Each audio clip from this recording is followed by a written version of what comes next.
off, let me address, I know some stuff broke with our team.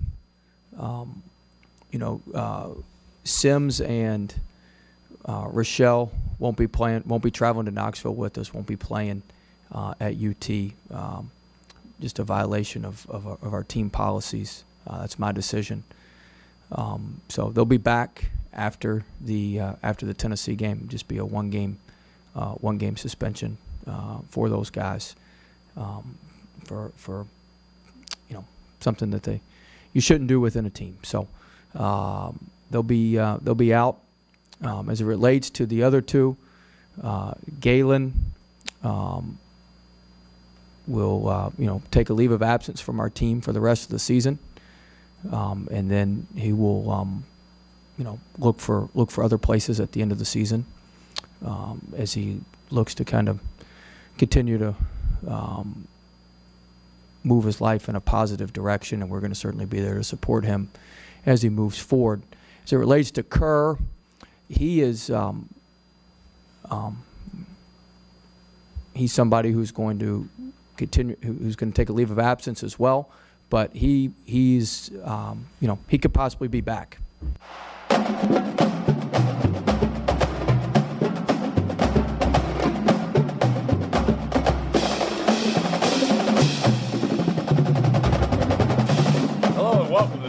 Edition of Tigers Rule. We got the memo about the blue shirts, gray jackets. I'm Tommy Chrysan, Jordy Heltberg.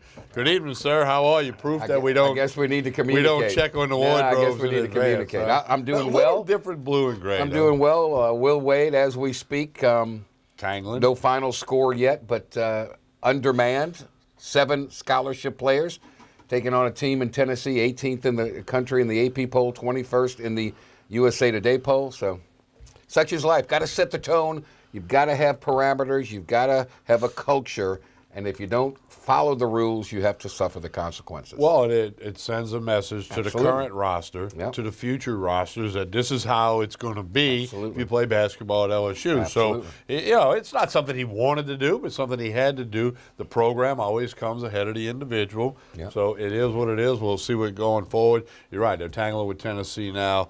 Auburn really came out on fire last week. They did beat a lot of people the other night. I've been in games like that when the other team just the rim looks like it's Lake Pontchartrain, and there's nothing you can do to stop it. So that's just one of those things. Auburn's a very, very, very good team. They're dangerous because they can shoot the three, and they got great guards. And that's what you need come tournament time. Yeah, and they're very athletic. Plain and simple. Absolutely. Yeah, so, but back to that, Dale Brown had to do the same thing, but he had to suspend 7 players the night before they played Mississippi State in Starkville, forever known as the Starkville 7. They played 5 players. That's all they had. That's all they had. 1 fouled out. My buddy Easy Ed LeBlanc fouled out. They had 4. Another, because he never played that much, started to dehydrate, got leg cramps, so they played with 3.5. And they hung tough for a while with Mississippi State, but that was all she wrote. Yeah, you were telling me about that a little bit earlier. And, I mean, again, that's early in Dale Brown's career. He has to send a message that this is how the cake's going to get baked around 44 here, years ago. Wow. Wow, time flies. Flies but I don't know. I mean, I'm not going to speak for you, but I wasn't in for every curfew in my days as a student athlete. Statute of limitations, is it over? Coach Brown might be watching. I know he likes to watch. I was always there. I was your captain. I was your leader. I was always there. I was the captain and still wasn't there. Bad influences. But anyway, so, hey, we got a lot for you. Obviously, basketball's going on, and, people are starting to do the bracketology. I know you have Shelby Mast of BracketWag.com on the radio with you, and it's not that far away. And less than 50 days. LSU, as he said on your radio program the other day, they need a couple of wins. A couple of wins. But that's what's good about the league now. You get a couple of wins with the way the league is set up. Boy, those are quality wins, and you can shoot right up the charts again. All right, LSU football. We will have Mike Scarborough of TigerBait.com about an hour from now, maybe a little more than an hour. The 2018 class, only 4 guys will be a part of National Signing Day, which is next Wednesday, February 7th. Bash this year? No, I haven't heard anything about a bash. Early signing. Well, actually, the bash began losing a little glitter 4 or 5 years ago. Social media and the internet was taking some of the suspense out of the signees and the national letters of intent. And now with the early signing period, it's changed it up considerably. Now Mike's going to come on with us, talk about there's some key guys LSU and Ed Orgeron are still trying to get. And they're already working very hard on the class of 2019. As Mike said on this program many times recently, 2019 is one of those big years in Louisiana where they just got lots and lots of 4- and 5-star guys. So not a lot happening with football. They still have not added the 10th coach yet. I don't think there's a hurry on that. If they do, we'll have that kind of stuff for you. There is that one statement that's out there now where it's gaining some steam, and that is if a coach gets fired or leaves for another job, players will be able to transfer without any penalties. And I think that's been way too long in coming.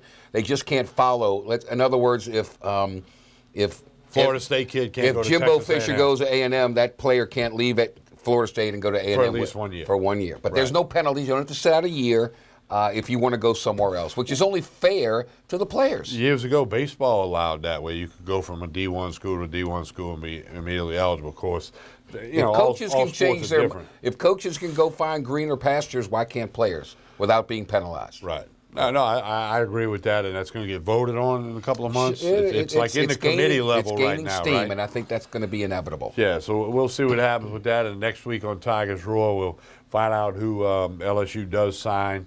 They've got 4 spots. You cannot go over 25 anymore. So we'll see what's up. But we will get Mike Scarborough of TigerBait.com in about an hour. Nikki Fargas, big win over Tennessee. Lady Tigers starting to play some hoops. We'll hear from them tonight.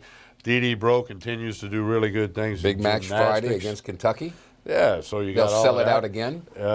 We got a new football coach over in Hammond. Southeastern has hired a Louisiana guy, Frank Selfo. There's we the got Mardi Gras meet.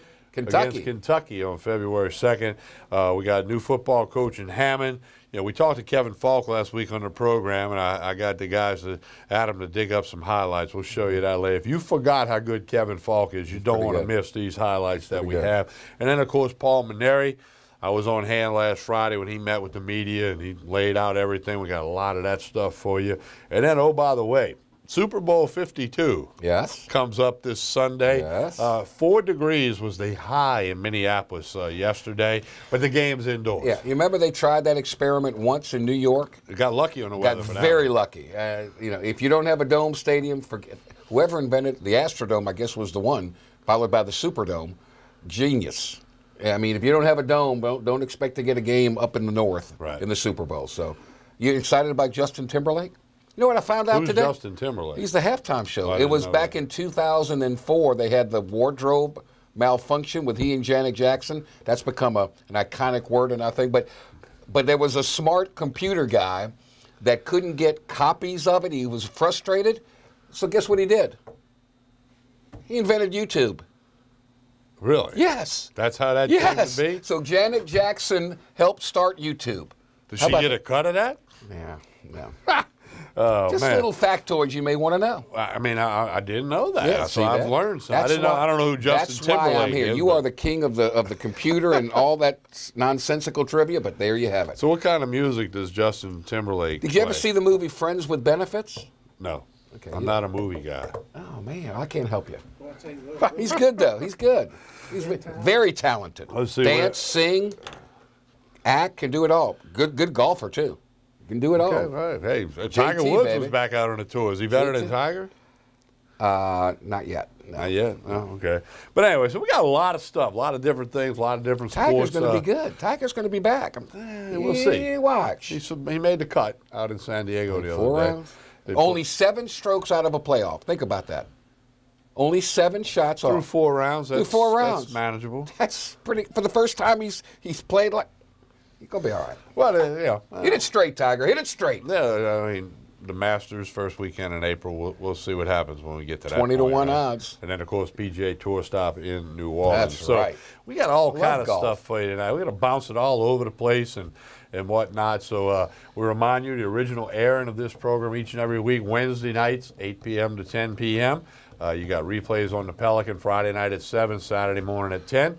ETEL cable system Friday and Saturday afternoon at 2 o'clock. And mid-morning Thursday, youtube.com/Pelican Broadcasting. Janet Jackson. Janet Jackson. YouTube. Thank Janet Jackson. If you go to YouTube Thursday morning, and watch this at your convenience in its entirety. Yeah, I saw this. We're both Catholic leaguers from back in the day. Right. I saw where St. Aug beat Jesuit to take the command of the district lead, 29-26. Hoops.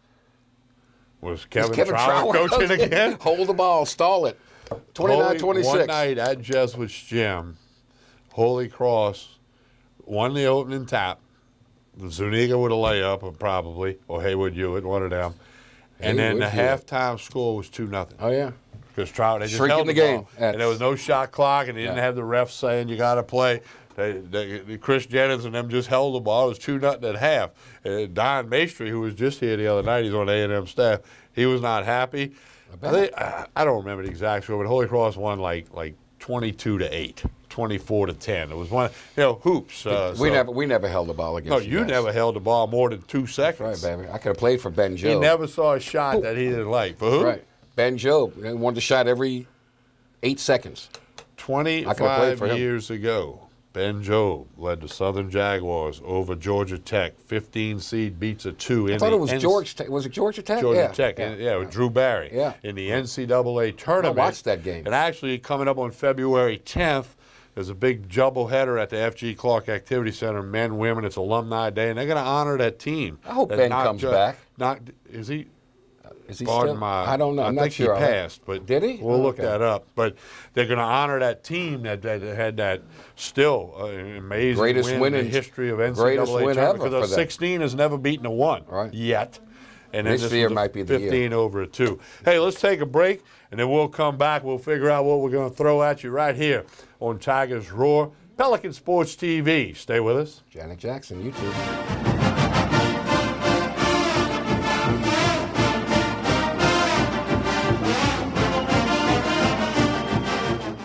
Acord Eye Clinic Vision Source is located on Perkins Road in Baton Rouge, offering full-service optical and lab work. Dr. Shonda Acord and the professionally trained staff pride themselves on service, complete eye exams, help with contact lenses, and selection of frames featuring Silhouette, Gucci, Jimmy Choo, and all the top lines. State-of-the-art equipment including Optimap, which digitally photographs your retina. Call Acord Eye Clinic for an appointment, 225-767-3937. That's 225-767-3937. Visit the website, visionsource-br.com. All patients of all ages are welcome. Acord Eye Clinic, Vision Source. 6, 5, 4, 3. I'm back. Roger Cador here. Come watch Clarence Bugs and I as we team up to bring up all of the positive things taking place at Southern University in the state of Louisiana. It can all be seen on the Pelican Sports. That's the best one. That's it. That's a wrap. That's a wrap. That's the best one. Hi, I'm Jordy Helper for Tremonti's Meat and Seafood Market at 12451 Old Jefferson Highway. Chairman's Reserve steaks, their pork, their chicken, their seafood, top of the line. Primo barbecue pits, Icy Tech coolers. They can go anywhere and cater anything for you. Go to 751-7665 to call Tremonti's Meat and Seafood Market, where good meat ain't cheap and cheap meat ain't good. Tremonti's Meat and Seafood Market.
Cypress Lake Apartments are conveniently located off Segan Lane in Baton Rouge, a CLK multifamily management property Come see this community, which has many amenities, including swimming pools, fitness room, playground, and much more.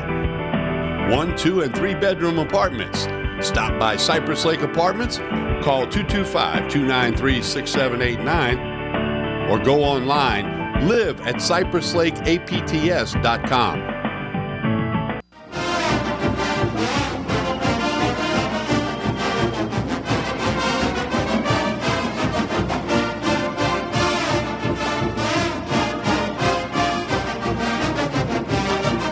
Continue with Tigers Roar. It is Super Bowl 52. Tom Brady's trying to do something that has never been done in the previous 51 Super Bowls. Never has the Patriots quarterback who led the league in passing yardage also won the Super Bowl. Never have the Patriots scored a touchdown in the first quarter of the Brady-Belichick era. I did not know that. They haven't done that one. Hey, 3 LSU Tigers in it. You've got Ricky Jean-Francois on the Patriots. You got Jalen Mills and Baton Rouge's very own Donnie Jones, the punter and the holder for it. There you go. Nice timing on that. So Friday at my daughter's school is Eagles Day because Donnie Jones's children go to the same school my children go to. So it's wear your green day for the Eagles. They're going to bunch of cards and text them a whole bunch of stuff. So good deal. And let's don't forget Doug Peterson, who quarterbacked at then known as Northeast Louisiana University. And Doug's son plays football for Louisiana Monroe. His daughter plays softball or volleyball for Can I give you some more insignificant trivia? No, I'm ready for it. I like it. It's Doug Peterson's 50th birthday today. He retired from football at the age of 37. And it just so happens that Justin Timberlake, the halftime show, is 37 a day. So there you have it, numbers. It's all about the numbers. It's all about the numerology. We throw that graphic that was just up there about the guys from LSU. LSU's got the longest streak, 17 straight years, tied with Georgia among SEC teams with having at least one player in the Super Bowl. So, we had Kevin on the show last minute. Kevin's been to 5 Super Bowls. He's won 3 of them. No other LSU Tiger can claim that.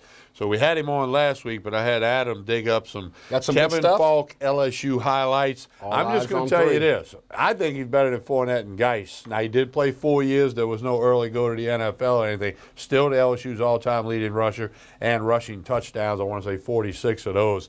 You're in for a special treat. Many of you remember this. You'll enjoy seeing it again. And for you youngsters that haven't seen it, kick back and enjoy a little Kevin Falk.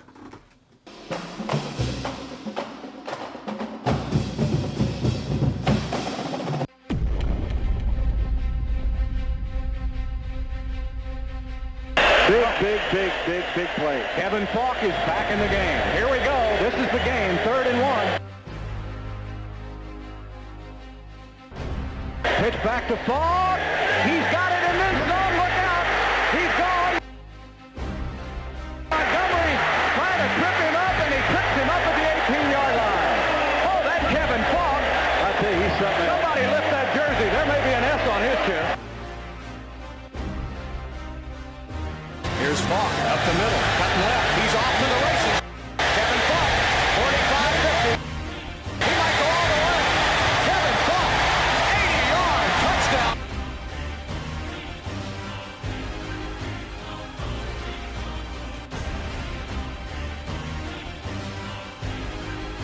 The pitch to Falk, 3-2-1 touchdown.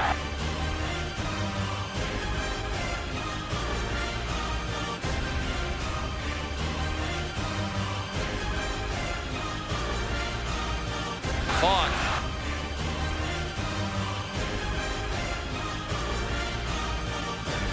Look out, Kevin Falk.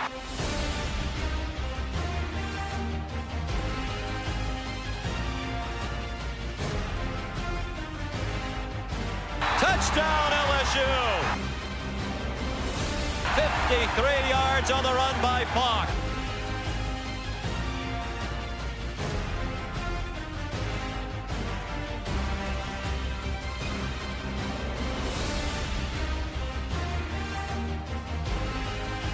And he gives this one to Falk, who dances and doodles his way up over the 20, and Falk has got one man to beat downfield.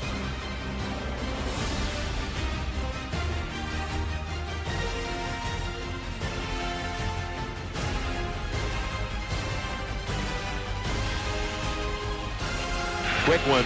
Oh, backhanded grab. Kevin Falk. Goes to the 30 for a first down. Wow.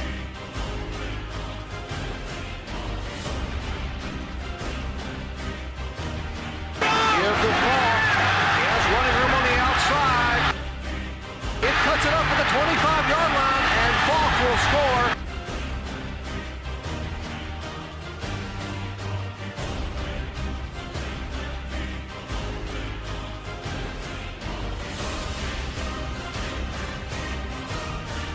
Falk. Falk. Falk. Touchdown.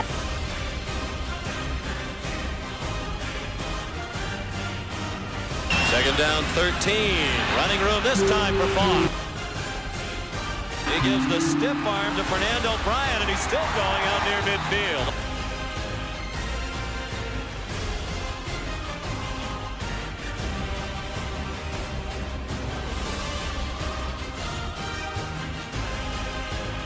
Kevin Falk is busting one open. Falk is still on his feet. Kevin Falk is finally run out of bounds.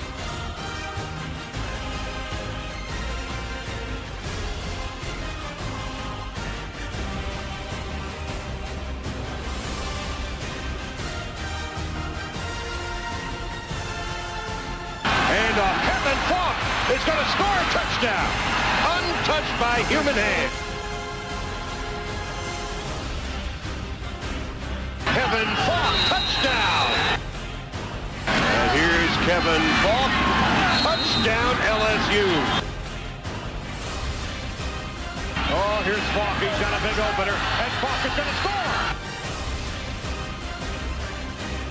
And here's Kevin Falk, and that's touchdown number 5.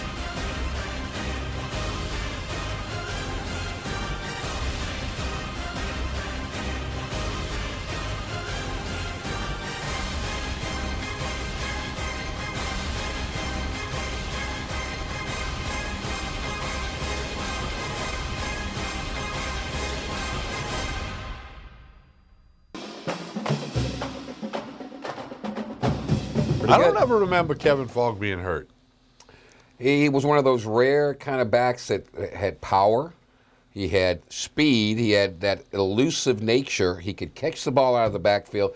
And that's why Bill Belichick fell in love with him. And that's why he lasted over 10 years in the NFL, got to 3 Super Bowls. And now he's back at LSU. Job well done. He's director of player development. But I hear he's going to live in Lafayette and commute every day. Let's get him an apartment in town, right? I want to watch that, the way that traffic can be. Should they retire number 3? Yes. So you said that already. I think they should retire number 3. And look, you know, it's all about recruiting at LSU and all schools. How much more impressive can a recruit be? Oh, by the way, down the hall, let's go introduce you to Kevin Falk. And they look at that YouTube. Put those Super Bowl rings all lined up. They look at the YouTube highlights. They look at the record book. They see those Super Bowl rings. And, you know, it can only help. Very shrewd. Very shrewd. So good stuff. Getting him. We'll take a break. Wanted to share that with you. It was good stuff. We come back, we'll shift gears into baseball a little bit. Paul Mainieri coming at you right after this pause. Jordy Hultberg, Tommy Christ, and Spread the Roar. You're watching Tigers Roar on Pelican Sports TV.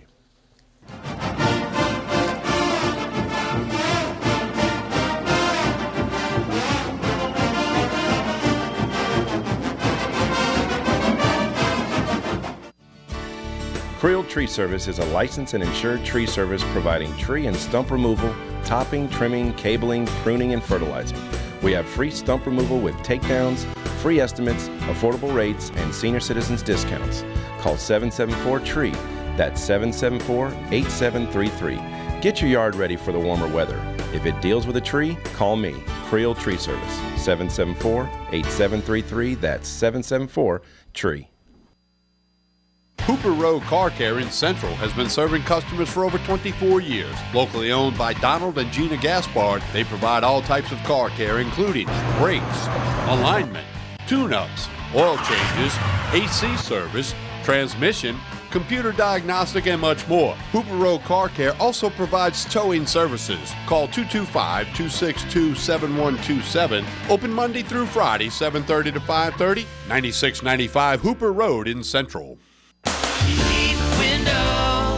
Experience Relief Window. When my wife and I started Relief Windows, what we were trying to do, what our goal was to give a quality job to a homeowner. Everybody's scared of contractors. We wanted to change the mold of what that is. Not showing up on time, not answering the phone, somebody running with your money. The reason why you should pick Relief Windows to do your renovation of your home, windows, doors, hardy plank, or siding, is because of the experience, quality service of our company. Service is everything we have. It's the foundation of our company. We're going to show up on time. We're going to do the job right. Over 60% of our customers is customer referral. We're a local company here in Baton Rouge, built in Baton Rouge, staying in Baton Rouge. Okay. The job's not done until you're happy and we're happy. It's built the old-fashioned way, with a handshake. Here at Relief Windows, it's an honor to be official window, door, and siding company of LSU Athletics, from one winning team to another.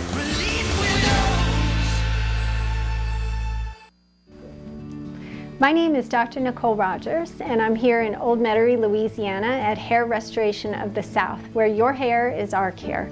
And I'd like to invite you to come and visit and discuss various options for treatment of thinning hair. These can include both medical and surgical options. You don't have to go straight to surgery. In the meantime, feel free to check out our website, hairrestorationofthesouth.com, and we look forward to seeing you soon.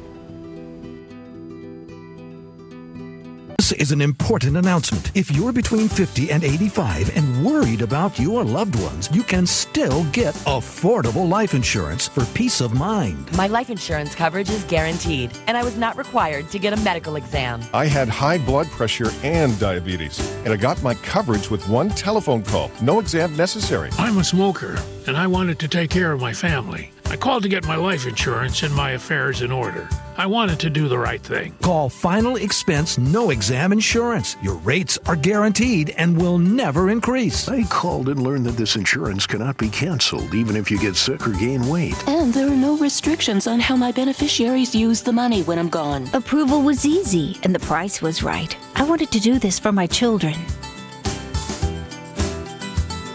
Call 800-654-9927, 800-654-9927.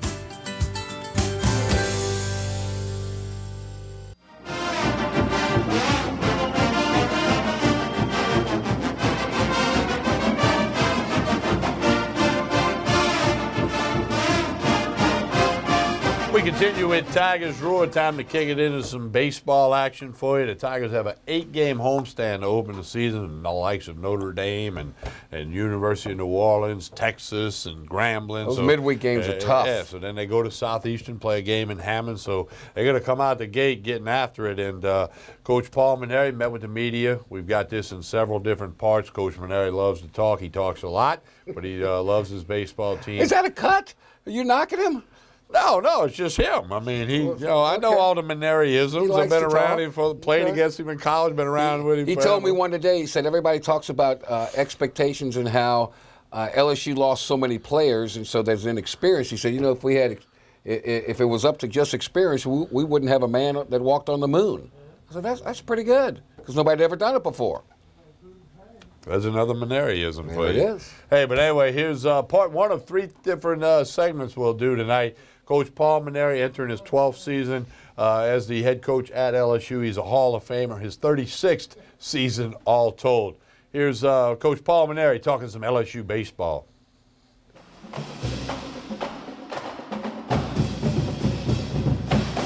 I feel like we just finished in Omaha, and here we are ready to get going again.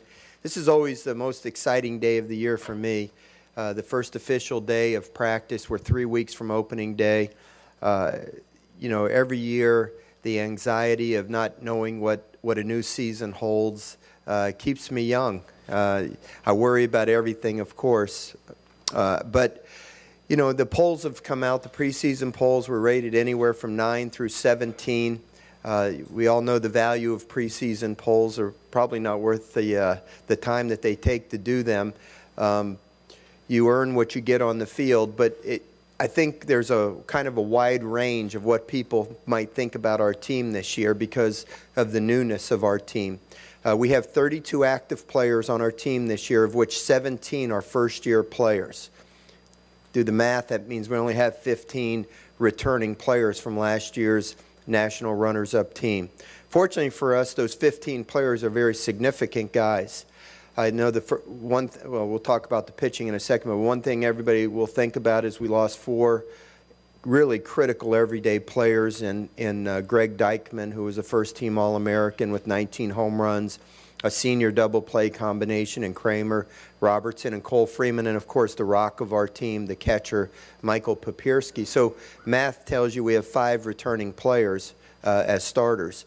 But I feel like we have 6 returning starting players because we're also getting Bryce Jordan back, who 2 years ago was the first-team All-SEC designated hitter. So if you feel like you have 6 returning players, 2/3 of your lineup, you feel like you've got some veteran presence out there, some leadership, and I'm pretty excited about all of those guys. When we look at the pitching staff now, there's where the anxiety can be created. You know, we lost our entire starting rotation from last year. Alex Lang was a first-round draft choice. Jared Poche leaves as a senior, graduated, won the most games in the history of our program here at LSU. And then the unfortunate thing, of course, was Eric Walker suffering an elbow injury in Omaha. You know, only God knows what that would have meant had he would have been able to stay healthy, and maybe it just would have made the difference. But the other part of that is that he's going to miss the 2018 season in its entirety. Although he has begun throwing, and he actually looked pretty good yesterday when I watched him. He's on target, but we just can't rush him back. I just can't do that to the young man. He's going to need a full 12 months of rehabilitation and throwing before he's going to be ready to pitch in any sort of competitive way. So that'll be after our season has expired. We'll be happy to have him back, of course, for the 2019 season. So anyway, I've done a little reflection on our pitching, and as I can recall, and Bill, you may know better than I, but I can only remember 2 seasons where we've had to replace the entire starting rotation. The first time it happened was between the 2008 and 2009 seasons. In 2008, our starting rotation was Ryan Verdugo, who won 9 games as a left-hander, Blake Martin, who was another solid left-handed starter, and Jared Bradford. And after we went to Omaha, and 2 of them signed professionally, 1 of them graduated, we went into the 2009 season with a lot of question marks on our rotation. Anthony Renato became our Friday night starter. I think he had pitched in maybe 10 innings or less that year before. Our second starter was Lewis Coleman, who had a very rough sophomore year, but a much better second half of his junior year, but pitched exclusively out of the bullpen.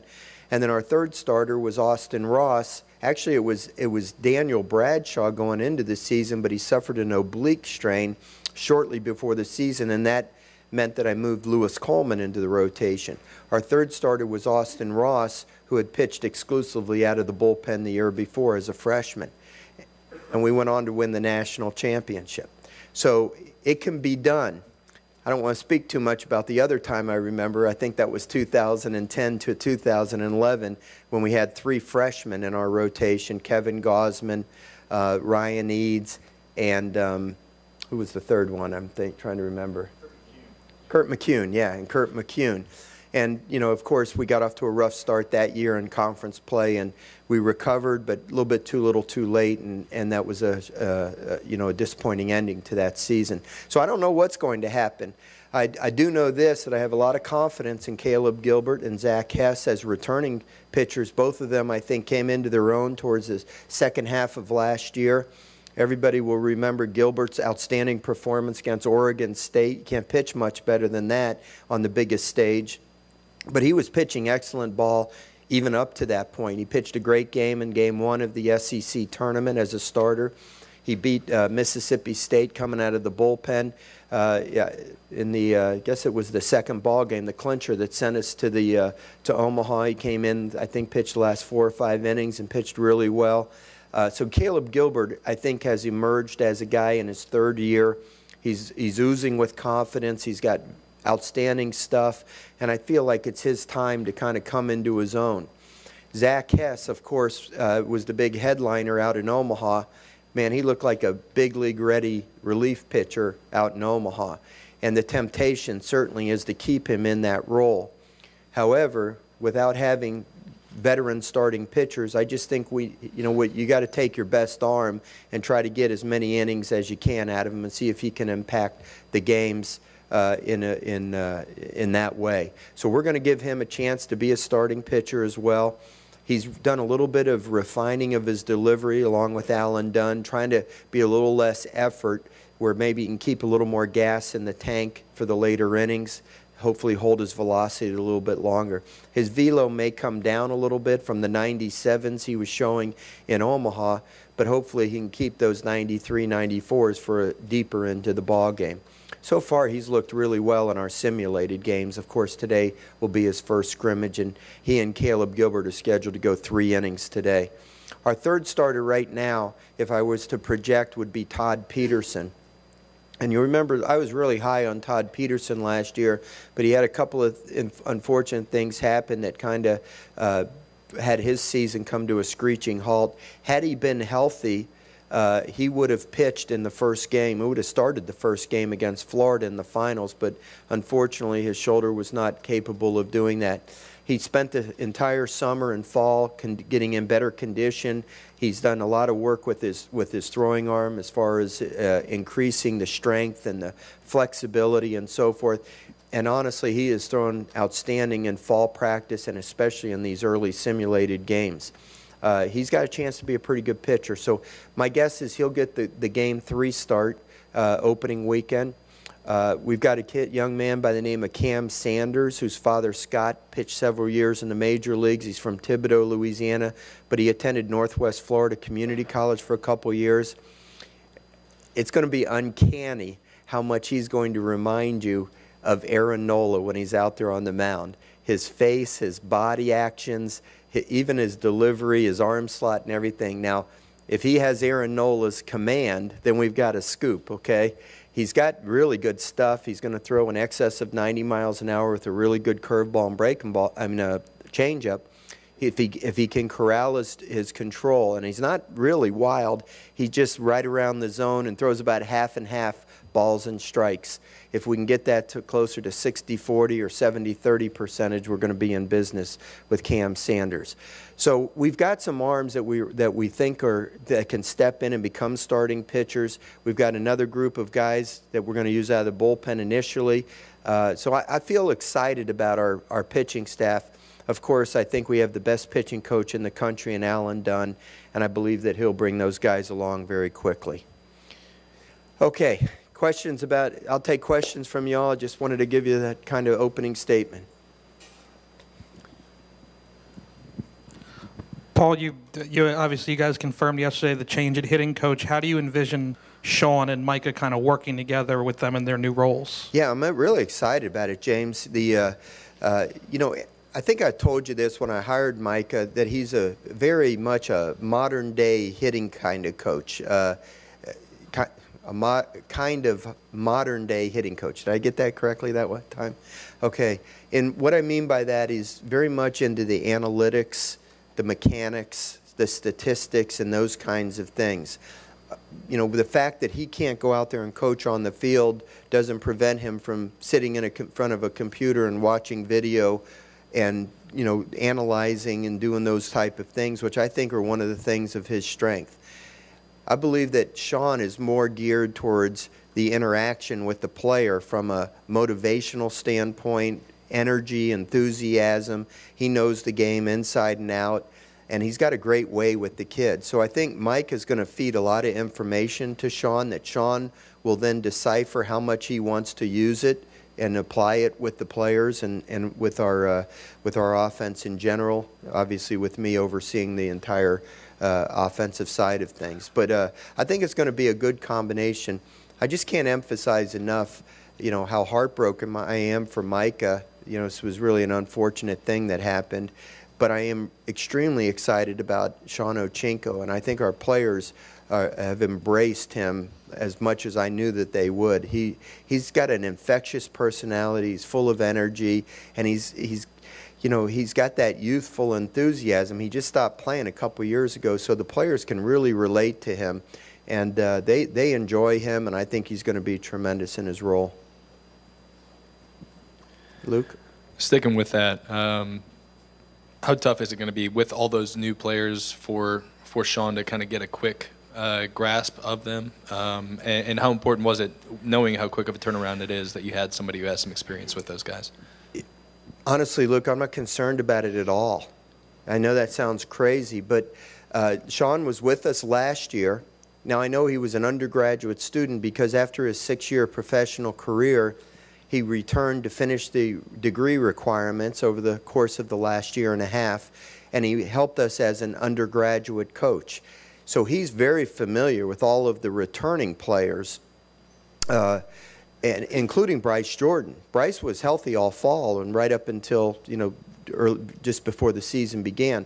So he knows all of their swings, he knows their temperaments, he knows their strengths, and he knows their limitations, and they know him.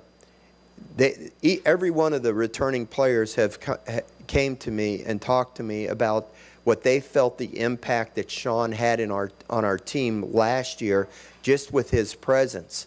Now, he had to, at times, take a step back, and for fear that internally in the dynamics of a coaching staff, that he didn't step on Micah's toes and overstep his boundaries and give information to the players that may have conflicted with the coaching they were already receiving. But that showed great feel by Sean on my part and really impressed me. Feel on his part, which really impressed me to see how mature he was and able to handle all of that. Now, the new players, he's not as familiar with, but he did coach in the Purple versus Gold World Series as a guest coach. So he got to see all those guys play 3 games there. Plus, he's been around, and we've talked to him. He lives here in Baton Rouge, and he'd come around and we'd visit all the time. So, you're only talking really about a handful of guys: Hunter Fiducia, Daniel Cabrera, Brant Broussard, Hal Hughes, Nick Webb. Am I forgetting somebody? Who? And Braden Doty. So it's really not a lot of guys, and quite frankly, the guys that are new have pretty simple swings for the most part. I've already seen the work he's done with somebody like Jake Slaughter in these first few days that he's been on the job, and he's really helped him immensely already, trying to calm him down and not having as much wasted movement, and maybe developing a more consistent swing path, and I think he's really going to help a guy like Jake Slaughter.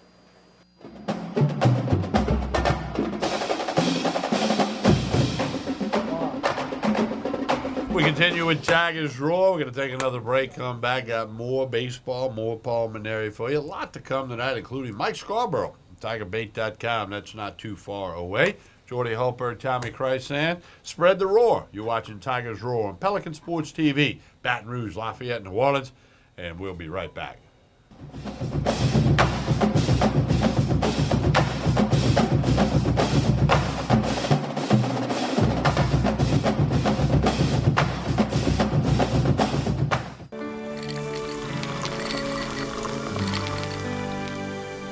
No one can stop me when I taste the feeling.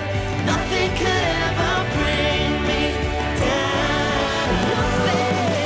Nothing could ever bring me down.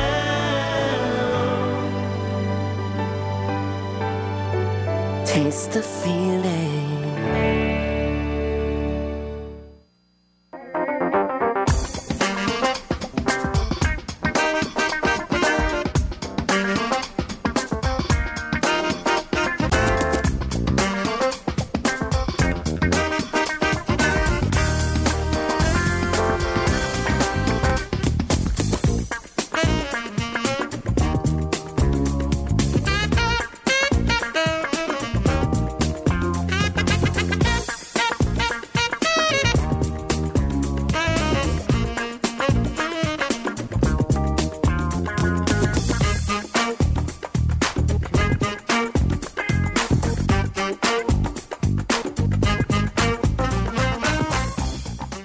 Woodburners, serving South Louisiana since 1977, is a family-owned and operated company with over 30 years of experience. They're the fireplace experts, providing upscale products at an affordable price. Fireplaces, glass doors, wood stoves and stove chimneys, mantles, screens, gas logs, and tool sets. Visit online at woodburnersinc.com. Call 225-752-2590 or stop by 10510 Airline Highway in Baton Rouge. Hi, I'm Roger Kador. I'm here to tell you about Smith, Shanklin, and Sosa. You won't find them on billboards, but you'll find them in the courtroom where real lawyers are. You see, billboards do not solve cases. Real trial lawyers do. So if you're hurt and need a lawyer, call 225-223-6333. Hi, I am Dr. Farrell Frugier Jr., and I am a general dentist at Frugier Family Dentistry. I was born and raised in Baton Rouge, Louisiana. I went to Catholic High School, LSU, and LSU School of Dentistry in New Orleans, where I received my DDS degree in 1986. I always have and will continue to be committed to continuing my education, to invest in technology which makes the diagnosis and delivery of dentistry more thorough, more comfortable, and more aesthetically pleasing. In our practice, we are here to serve the patients. We want to improve their quality of life and to develop relationships with our patients. In dentistry, we have a chance to impact lives on a daily basis, not just by doing dentistry, but by getting to know them and being a part of their life. We also believe in giving back to our community. So every year, we give back to the Greater Baton Rouge Food Bank, Toys for Tots, and Mary Bird Perkins Cancer Center. Please stop by and visit our office. We would love to take care of you and your family. For Total Home Pest Control, who are you going to call? Call the Bug Man, 923-BUGS. For total pest control for your home or business, call the original Salvat. Call the Bug Man today, 923-BUGS.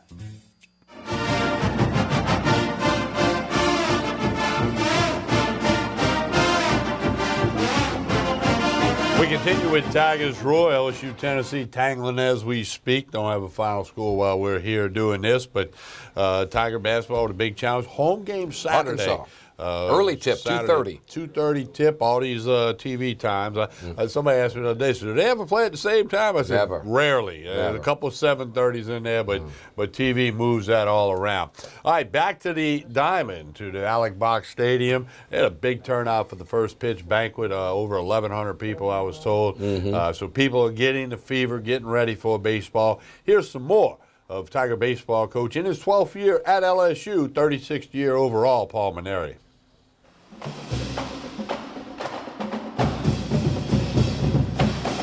Hey, Paul, in the back. Yes, Matt. Have you and Alan talked at all about using Hess similarly that you used Coleman in 09? You mentioned try to get him multiple opportunities to pitch in a weekend. You know, we haven't talked about it, Matt, and you know, it's a good idea. I don't know that I want to do it with Zach because of his prospect status. It might just be a little bit too much for him right out of the gate. Now, you know, you never say never on anything, but I want to give Zach a chance to do the normal routine between starts, you know, to try to build up his endurance and all those kinds of things. And so right now, our total focus is on him just being a starting pitcher. And let's see what the rest of the staff does and how they perform. Somewhere down the road, that's an option, but we haven't really discussed it at this point. Hey, Coach. I guess there's, 300 some odd teams that play Division I baseball. You make it to the final 2 last year, which is a pretty amazing accomplishment, yet it may hurt more than the teams that just missed the tournament altogether. So the players that are coming back, what do you think they learned from making it that far and, you know, in the offseason? What do you think they took with them from that? You know, last year was the first time I've ever been to the finals of the national championship and not won. Okay, it's only the second time I've been there. One time we won, one time we didn't. It's a pretty distasteful feeling. It's unlike any feeling I've ever experienced before in 35, the previous 34 years of coaching. I'd like to tell you I'm over it, but I don't think I ever will be. To be so close and feel the games were so winnable and not be able to finish it and be able to bring the big trophy home and all the things that go with being the national champion, it hurts. But I have experienced heartbreaking losses to end the season before. We've done that many times. I mean, just about every year that you don't win the national championship, you're losing a game at the end of the year or 2 games at the end of the year that are heartbreaking to you. And every year, the next year, as we meet here, I get that question, do you use that as motivation for the following year? And I'm going to tell you the same answer I tell you every year. The thing you have to guard against is for your players. I can't control how the fans think or the media thinks, but I can control the way the players think. If they think that this season starts at the point that last season ended, that's a very dangerous thing, because the journey just to get to the finals is so difficult, so challenging, so many ebbs and flows in the season, so many peaks and so many valleys, that you have to manage your team daily just to guide them and matriculate them through the entire season to get to that point. Now, if we get to that point again, then we'll use that ending as motivation. I can very vividly remember when we lost to who did we beat? When the year we beat Oklahoma was the year before. Was that when we lost to Houston? Stony Brook. It was the Stony Brook year. Okay. So the question obviously was, when you lost the Super Regional, and I said that same thing. If we can get to that point again next year, then it's something that will motivate us. Well, lo and behold, here we were a year later facing Oklahoma in the Super Regional. And after you beat them the first game, we're at the exact same point that we were at the year before. And I think there was a little extra determination that second game against Oklahoma to finish the job. But up until that point, we didn't talk about what had happened the previous year at all. There's just too many challenges. It's too difficult along the way to focus on the very ending. I pray to God that we get to that point again this year. And if we do, nobody's going to be thinking negatively like, oh, we were here last year, we lost, you know, are we not going to be able to win? No, it'll be a motivation at that point. But until we get to that point, there won't be much discussion about it. Yeah, Paul. Who do you expect to step up as your vocal leader? I mean, the guys. I tell you, Ron, that's a really good question, because the group of guys that we do have coming back, albeit they are outstanding ball players, there's not a lot of vocal leaders there. Like you take a guy like Antoine Duplantis, who's about as good a ball player as I could ever dream of having. I love him. He's outstanding in every way, dealing with him every day, his work ethic, his coachability, his coming through in clutch situations. But he's not a very vocal guy. He's not introverted. He's not real quiet. He's just not going to go out of his way. And a lot of our guys are that way. I think probably the most vocal would be a guy like Hess. But, of course, being a starting pitcher, he's got to be focused on his job. I think the two Jordan boys, sometimes they're a little bit more vocal, but they don't really do it on a consistent basis. So if I have a concern at all about our team, it is going to be, you know, who's going to be Kramer Robertson, who's going to be, you know, those kind of guys that are going to speak up and take the lead when we need that to happen.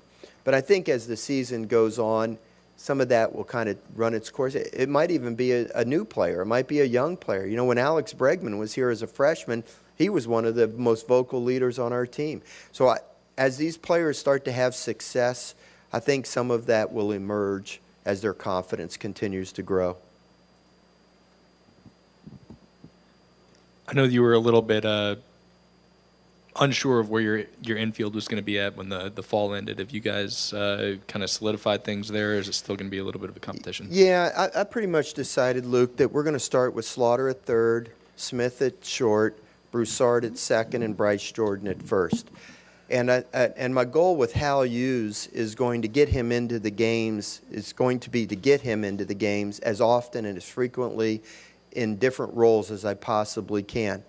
That may mean that, you know, if we've got a lead late in the game, I could flip Slaughter over to first base and put Hughes in at third base to give us the best defensive team that we can, trying to hold a lead at the end. You know, because Slaughter's going to play third, and he's going to do a good job at third, and that's probably where he's going to be more in tune to play even in his pro days.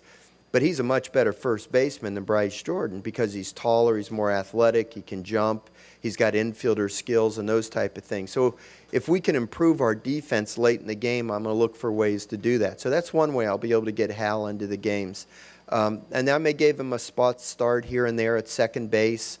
And there's different things that I can utilize. But my goal is to get him onto the field as frequently as possible, just to get him used to the bright lights and the big crowds and to, kind of get him comfortable playing out there so that if we do want to make a more permanent move later on in the season, it won't be like we're taking a cold guy off the bench and just throwing him in there. It'll be somebody that'll be used to playing. But I think that infield is the way we should start. I chose Broussard over Hal at second base just simply because he's got a couple of years on him, 2 years of junior college ball, and Brandt's a very steady defensive player. Believe it or not, he's got great range, and he might even have better range than Cole Freeman, especially on balls to his left. He hit .425 at Delgado last year. Now, I haven't seen that out of him yet, but he might be one of those guys when the lights go on and he's just finding a way to be a pest and getting on base all the time. I wouldn't be surprised by that at all. So I'm going to give Brandt the first shot over there. That doesn't mean he's going to play every single game. As I mentioned, I may give Hal a spot start. I may even start him one of the games against Notre Dame at second base. Again, just to get Hal some time. But I think that's the best way to start out with the infield, and we'll see what happens as the season progresses. Hey, Coach, Cabrera. Yes, we Eddie. saw him play a lot in New Orleans, Mm-hmm. especially younger in his high school career.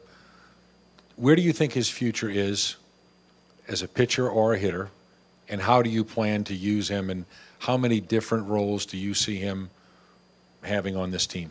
Well, there's no question that his future will be as a hitter/outfielder. I don't have any doubt about that.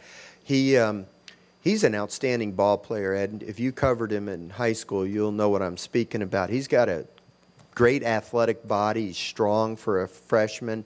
He runs pretty good, throws well from the outfield. He's got a beautiful swing. He's got to get a little bit more consistent, a little more focused to be able to do it consistently. But I think he's really a good-looking ball player. And I think you can put him in the category with the LeMayus and the Bregmans and the Antoine Duplanises that were ready to play as a freshman when they arrived at LSU. I don't think he'll be intimidated by the atmosphere or anything like that. He's a confident kid. He had last summer in a collegiate summer league where he excelled. He had a good fall practice. He started off like gangbusters in the fall. I think he had 2 or 3 home runs early, and then he had a little bit of a dry spell, which honestly was probably a good thing for him to go through during the fall. He was making the game look kind of easy, and we all know it's not. I just think Daniel's got a great temperament. I think he's ready to help us right out of the gate, and he'll be our starting left fielder. He also throws 88 off the mound, throws a lot of strikes, and he's left-handed with a pretty good changeup. With an inexperienced staff like we have, I think it would be kind of foolish of us not to utilize him to some degree. He may not pitch his whole career at LSU. Maybe next year after we get another recruiting class of pitchers in and we got some guys returning, we may not have the need for him. But he's a very unselfish kid, and he's going to do whatever we need him to do to help make us the best team. So we're going to use him on the mound some, probably out of the bullpen, and on the days that I anticipate using him, I'm probably going to DH him or not even have him in the lineup so that he can have the proper time to warm up in the bullpen and that kind of thing. The other thing is, just to coach you on the rules a little bit, college baseball rules with the DH are a little different than Major League Baseball. In college baseball, they look at a DH and a pitcher as 2 separate players. So you could start hypothetically, you could start the game as a designated hitter, be inserted as a pitcher, be removed as a pitcher, and remain in the game as a designated hitter. But if I played him in left field and brought him in from left field to pitch and then wanted to remove him as a pitcher, I would either have to put him back into left field to keep him in the game or have to remove him from the game altogether and lose the designated hitter. So there's there's some negatives about having to do that. I can't say that won't happen on occasion. We may have a need, and he's the best available guy, and we're going to have to bring him in. But I'm going to try on the days that I want to use him as a pitcher or have him available, he's either going to DH or not be in the lineup. Hey, Paul. Do you have over here? Oh, James. Do you have an update on Nick Storrs, and do you still think there's any chance he could be available as soon as the opening weekend? You know, he had just a slight setback earlier this week. He was playing long catch and kind of had a misstep and kind of strained his lat. Nothing serious. In fact, the soreness has already left, but we had to shut his bullpen down. I guess that would have been on Tuesday of this week.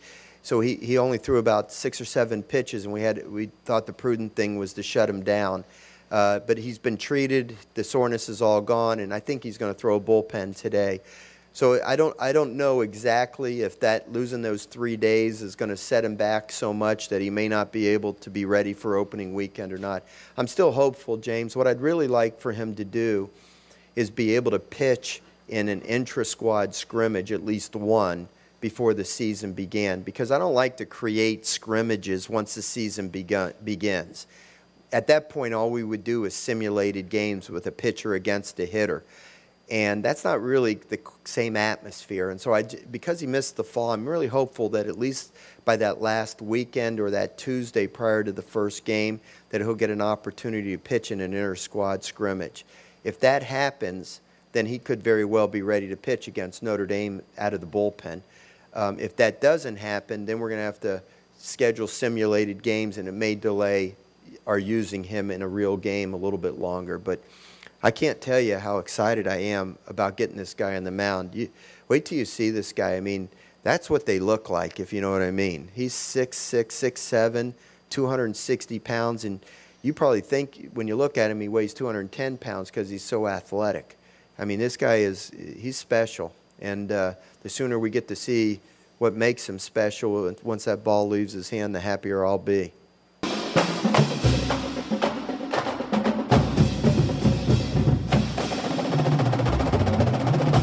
Continuing, of course, LSU, not that far away from opening up. All D1 schools open up on Friday, February 16th. I know that on February 19th, a rare Monday night game, Pelican Sports TV will be down in Thibodaux for some Nichols Colonels versus Stony Brook. That's a good one. In baseball. That'll be live on the Southland Conference website. And of course, we'll air it the next couple of nights on Pelican Sports TV. I appreciate Seth Thibodeau, the head coach at Nichols, Matt Rohn, the AD, and Caitlin on the marketing staff. We did a game last year. We're working on getting another one done, and hopefully that grows. And you doing the play-by-play or the color? I will do the play-by-play, and Mike Moeller, East Ascension, his number's retired at Nichols. He's on the wall, 7 years in the majors, won a World Series with the Diamondbacks. There'll be 2 left-handed pitchers. You need a sideline reporter? I'll do it. Yeah, there'll be 3 left-handers on the crew, because Mike and I were both left-handed pitchers. Get in the dugout, get the interview with it? And Mike was a lot better than I, though. He made it in the major leagues. Come on, see if you can make that happen. But anyway, so lots of baseball coming up. Now, Baton Rouge Community College has already started playing. Some of the, D2 and D3 schools are already playing baseball. Sure. But all the D1 schools start on the 16th. I've said it before. Per capita, I don't know if you'll find a better state of college baseball than the state of Louisiana. Well, Florida and California. Yeah, but per capita, I'm just saying. Capita. I don't think you're going to find, there's no out-gimmies in this state when it comes to baseball. No, really I mean, all the programs are good. Southern has a new coach, Carrick Jackson, who I've met several times. A great guy, good baseball guy. So he's going to try to get the Jaguars going. And it used to be those midweek games you could kind of fool around and do some things. Not anymore. No. By the way, last week I was at a banquet at Dunham High School, and Tony Robichaux of ULL was the guest speaker. I'm going to just tell you right now, if you ever get a chance to hear him speak, very little about baseball. Well, he tied life to baseball, but there were 350, 400 people at this banquet. Jordy, you could hear a pin drop the entire 35, 40 minutes he was up there. I would highly recommend you ever get a chance to hear Tony Robichaux speak. you make sure you get to that event. No question about that. Yeah, so he's a class guy. Oh, no. And he's a great baseball coach, but as he'll tell you, he wants to be remembered for being a good person. And he got some bad news. They get Gunnar Leger, their left-hander, out all year. So that's a tough blow. This is a kid that's really, really good and has been a starter from day one for him on a Friday night. But Tulane's expected to be better. UNO, Southeastern, Nichols, ULL, Southern with Carrick Jackson, McNeese with Justin Hill. They're all good. Louisiana Tech's got a very good baseball program. So college baseball is just about on us. Now, a little bit later, we'll have some more of Paul Mainieri for you and lots of other things to come, including up next, Mike Scarborough of TigerBait.com, the very latest on the finishing off the 2018 recruiting class. A lot of talk already about 2019.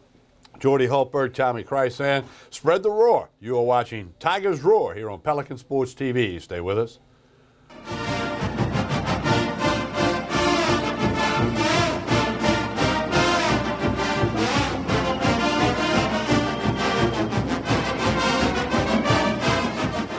I knew I could get myself out of this. I just needed some hope and some help. I took the first step to recovery when I made the call. If you're depressed, drinking, and using drugs, you may need help. And the Affordable Care Act guarantees coverage of substance abuse. Call the Addiction, Hope, and Helpline now for a free assessment. I had problems just getting to sleep, drinking and using pills every night. I feel like I'm losing control. I'm afraid I'll lose my job or even my family. Are you losing hope? You can recover and get back on track. Call now for hope and help with proven, gentle recovery programs. I never thought that I could be somebody who didn't drink and use drugs. I have something to hold on to for strength. I'm in recovery, getting the help I need. Call the Addiction, Hope, and Helpline now for a free assessment with someone who cares. Call 800-383-8177. 800-383-8177. Hooper Road Car Care in Central has been serving customers for over 24 years. Locally owned by Donald and Gina Gaspard, they provide all types of car care, including brakes, alignment, tune-ups, oil changes, AC service, transmission, computer diagnostic, and much more. Hooper Road Car Care also provides towing services. Call 225-262-7127. Open Monday through Friday, 7:30 to 5:30, 9695 Hooper Road in Central. Hello, my name is Debbie. Welcome to Debbie's Bridal, a Formal Affair.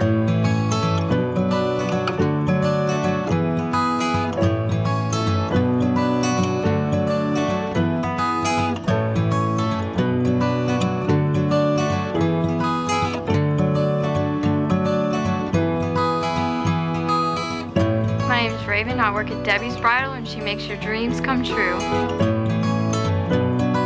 Hello. Hola. 你好. Experience what the Baton Rouge International School can offer your children. Now welcoming displaced students for short and long-term stability.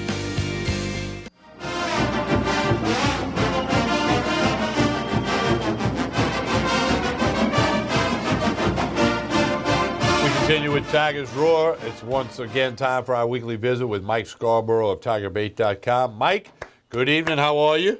I'm doing good. Hey, have things slowed down for you a little bit, or is it still hectic? No, it slowed down. I mean, certainly the junior day gave us a little, a flurry of activity. Certainly there was no commitments from it on Saturday, but because it's been down to, 3 or 4 guys that we've been primarily talking about since the early sign-up period in December, it's been kind of a slow month compared to what we usually have in January. Gotcha. There you go, Mike. National Signing Day 1 week from today, Wednesday, February 7. And LSU can put 4 more names on a national letter of intent. We've heard 4 names being bandied about. It's not a guarantee that all 4 will come through, but Coach Orgeron and the staff have to be working that hard, as well as a backup plan if 1 or more of those guys ends up not, signing with LSU. Yeah. Mario Goodrich, the cornerback that, LSU was kind of, Clemson. Holding off on or unsure about a spot. And now that I think they have a spot, but that kid went to Clemson and had a very good visit, the cornerback from Missouri. So, the way things are looking now, I think the quarterback Foster ends up at Florida State. So I think Surtain and Jamar Chase are in the LSU column next Wednesday. And if there would be a fallback guy, you wonder if maybe there might be some late movement on somebody like Glenn Beal from John Curtis. How do you get a kid like that? Who else is after him? And he's listening right now, probably going, well, I wasn't in their top choices. I'm kind of the fallback guy. Who else is after him? He didn't have to be the fallback guy, because he was supposed to commit to LSU last signing day. Okay. Now, I don't know what the exact conversations were between him and LSU. Did he try to commit and they didn't want to take it at the time? Or, but to me, he's just a kid. A&M wants him bad. Alabama's been after him. Tennessee, of course. Big tight end. And, I've seen him play, and we've seen him at rivals camps. I think he's further along at this age than Dylan Gordon was, and we know what Dylan Gordon's doing right now. Right. All right, Mike, you've talked about this for many, many months. 2019, it's one of them loaded up in Louisiana, just a tremendous amount of talent, a lot of great prospects. And, of course, LSU, you mentioned the Elite Junior Day they had the other day. What's things looking like in 2019, A, for LSU, and B, so much talent in Louisiana? Yeah, it could very well be in 3 or 4 years. We're looking back at 19, and it's, one of those classes where you say, yeah, that was what it was all billed to be, and because of that group, LSU, wins an SEC title with that group. It's a catalyst group like, can it be as good of a group as 2001 and some of the others? But as good as that group is, you need a group like that, and then you need a Matt Monk type of guy to come along as well. Gotcha. How could it to add to your Michael Clayton and your Marcus Spears and your Marquise Hill and your Nicewanger, Whitworth, and all that was in that group. But yeah, the Elite Junior Day, despite not having any commitments, I think LSU really is in great shape with all of those prospects. You're going to have some guys next year at the running back spot in Davis and the Emory kid from Destrehan. Emory wasn't there, but Noah Kane was there. So LSU, I think, is going to have 2 very good running backs in next year's class. Already got Davis committed. And then, you've got a top linebacker, stars from Errett. You've got a good, of course, Sobsher. You've got Stingley, the defensive back, a defensive tackle in Sobsher. You've got offensive lineman, the Perry kid. So you've got everything there except quarterback. So Grant Gunnell comes in, the Texas A&M commitment for 2019, who they really want to see if they can flip. Been unable to get him for a quote to see what he thought about it, but it's kind of one of those things where he's at LSU, and then he goes home and he gets active on Twitter, and he's retweeting Texas A&M stuff. So I don't know if that necessarily means anything, but LSU really hopes to make a move on him. And Arkansas is trying as well. So, but I think LSU needs 2 quarterbacks in this class. So you're trying to, if your number one guy is a guy who's already committed somewhere, who is 2, 3, 4, and 5, 6 on the board, and what 2 of those 4, 5, 6 can you actually get into your program? How good? So that's still a big worry. How good is the offensive guard out of Southern Lab who came up and said, I'm shutting down my recruiting. I'm 110% LSU. Is this kid a difference maker? Yeah, Cardell Thomas. We got a story on him on our front page, and he's legit, 5-star. He's just one of those kids where you see him at a camp, and you look at him and you're like, oh, well, he don't look like much. And then they blow the whistle, and he just mauls everybody. And then as he's maturing, he's looking more and more like that monster, and I also think he's that Pied Piper type of recruit, where because he's a big personality, very likable, talks a lot, and I think there's multiple personality kids in this class. I think that's going to help LSU in recruiting because this group of Louisiana kids are going to be invited to a lot of the rivals camps, Under Armour, Nike, the opening. They're going to be at all those types of events. So those kids are going to be recruiting each other. So I think that's going to be something to watch here in the coming months. Mike, I remember that the opening and the Elite 11 quarterback camp, and Tua Tagovailoa from Alabama was number 1. Jake Fromm was a little bit lower. Right in the middle of all of those was Miles Brennan, ranked the number 5th quarterback, I believe, at that Elite 11 establishment. It ought to be his job for the taking, right? I would think. I mean, if he's that talented, he should be the guy. Well, he's got a strong arm. He was I want to say at the Elite 11 when he didn't finish second as far as accuracy, or maybe he even won the accuracy. Okay. And I think at a regional he was the top. At a regional opening event, he was the top quarterback. It's one thing to throw it those type of 7-on-7, the shorts and helmets versus full speed in the SEC. And of course, we all know that the question mark with him is, how much weight can he put on, and his mobility. So, okay, going to have a new center, and you sure wish you had somebody to open the season with besides Miami.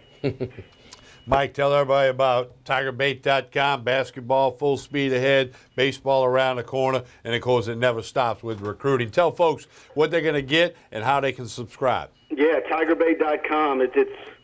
You think football season is where we're the busiest, but it's, you get into the spring where once spring football starts, you'll have weekends where you're having recruiting weekends, football practices, baseball at Alex Box, basketball still going on, and it's nonstop. So this is a really busy time of year. We got a lot of stuff on TigerBait.com. We cover all of it for you. And if you're an LSU fan, give us a shot. We think you'll enjoy the website.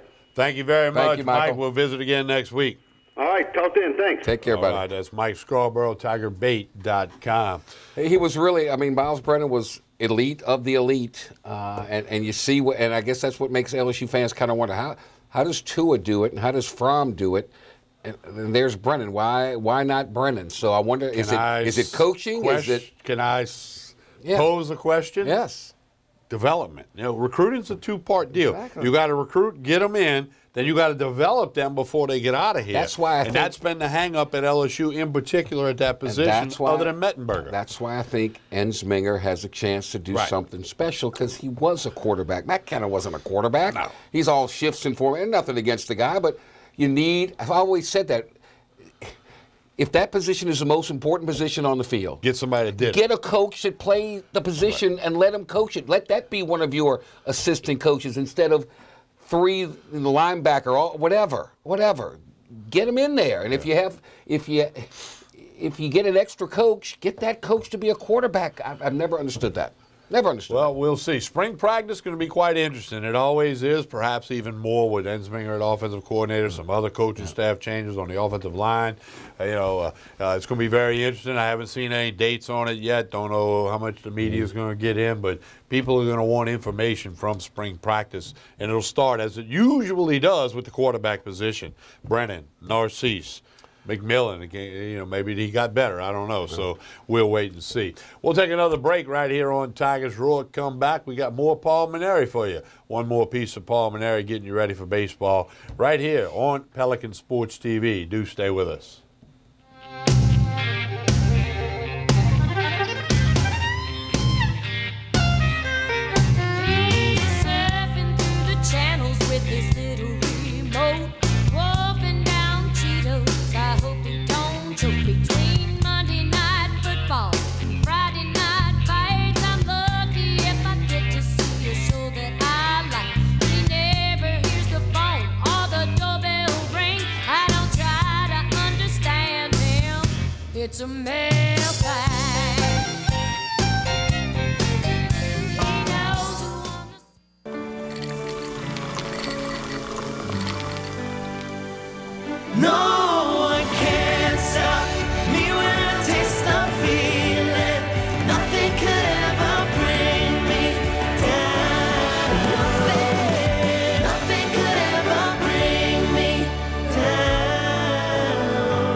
Woodburners, serving South Louisiana since 1977, is a family-owned and operated company with over 30 years of experience. They're the fireplace experts, providing upscale products at an affordable price. Fireplaces, glass doors, wood stoves and stove chimneys, mantles, screens, gas logs, and tool sets. Visit online at woodburnersinc.com. Call 225-752-2590 or stop by 10510 Airline Highway in Baton Rouge.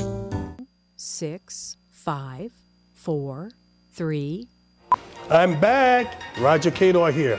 Come watch Clarence Bugs and I as we team up to bring up all of the positive things taking place at Southern University in the state of Louisiana. It can all be seen on the Pelican Sports. That's the best one. That's it. That's a wrap.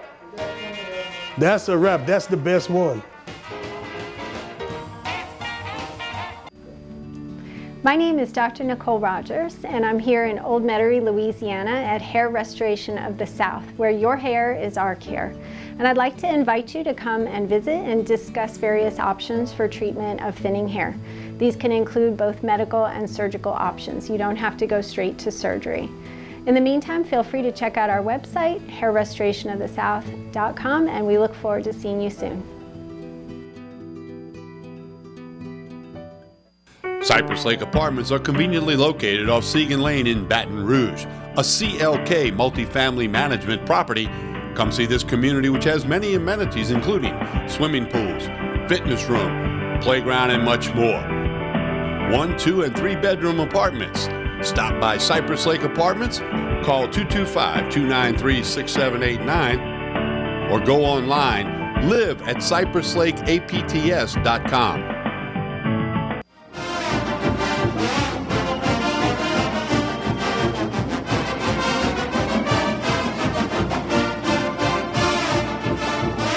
We continue with Tigers Roar here on Pelican Sports TV. If you hadn't liked us on Facebook yet, Facebook page is Pelican Broadcasting. What's taking Twitter so long? account is at Pelican Sports.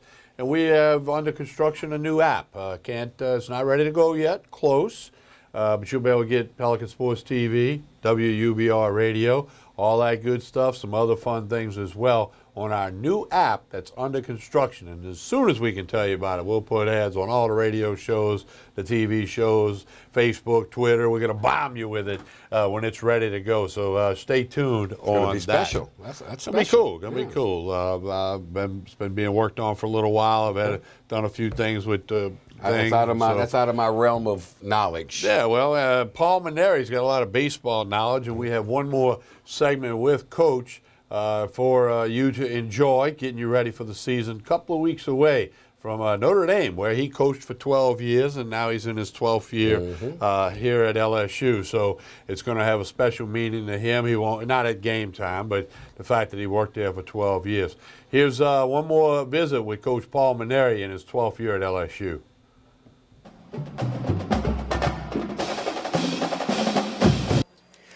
The question was asked, are we going to have him hit? You know, when he went home for Christmas break, he followed through on a swing during batting practice and hit himself in the heel, and he limped around for about 2 weeks. Then when he got here, he was taking BP, and he hit one off his ankle, and he limped around for a few more days. So at that point, I just went to him and I said, you know what?